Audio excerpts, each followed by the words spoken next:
Leopard Skies, Tailwind Adventures, Book 2, written by A.T. Grant, narrated by Stephen Miller. Chapter 1, Kilimanjaro. Apollo Matera wandered off the trail, as he had been doing all his life. He needed a break from the inane bickering of those he was guiding. Soon he was surrounded by tall, frozen pillows of lava, each covered in a rich patina of deep, dark moss.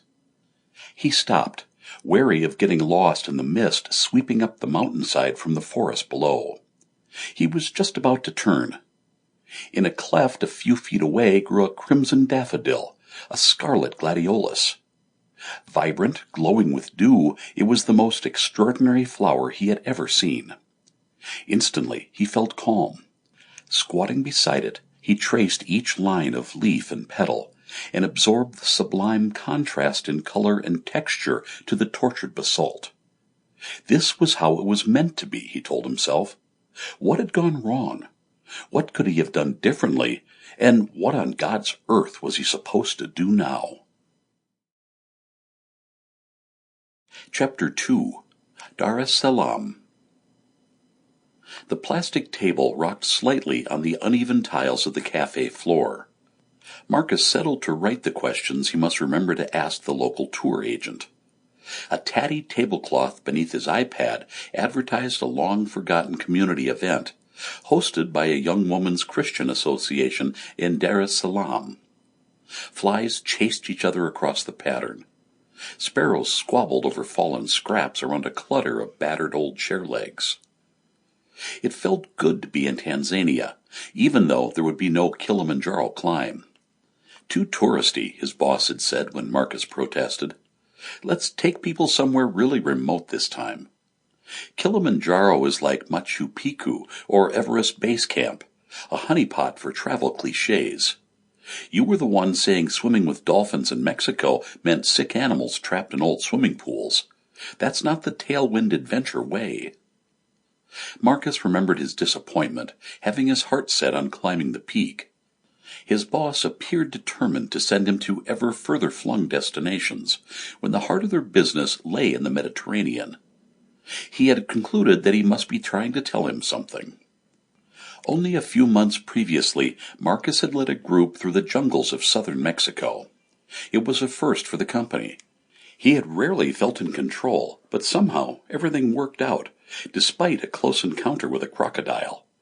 His female assistant on that particular venture had subsequently led her own team back to even more enthusiastic reviews.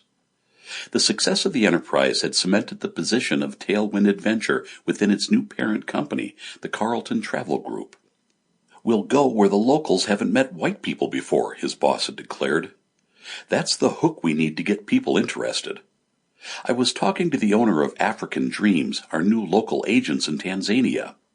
They said that wouldn't be a problem, although they also told me we'd never find a place where they hadn't watched The Perm. There's a TV set with a satellite link in almost every village, apparently. It's the African version of cinema." Marcus had made token efforts to protest and even revealed his tendency to sulk, as he was perturbed at going somewhere potentially so far from help. His boss had played his trump card, revealing that Carlton had raved about the possibility of extending their extensive Kenyan enterprises into Tanzania.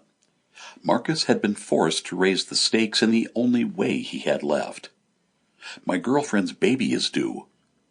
His boss had put a paternal paw on Marcus's shoulder. Marcus remembered the familiar, almost comforting hint of alcohol on his breath. "I've already spoken to your young lady. You know her. She's determined to work almost until she gives birth. I'm not flying you out to the Caribbean just to get under her feet. Her words, not mine. For some strange reason she loves you, but you're both independent people. Unless it's really early, you'll be back in time for your baby anyway." Marcus had shrugged. In one sense, he had been relieved. Supporting his girlfriend through pregnancy was a new and somewhat scary experience, particularly when the most regular contact was over the phone. "Look, if something happens, I'll get you flown to wherever she is at the time, but you're going." Sample complete. Ready to continue?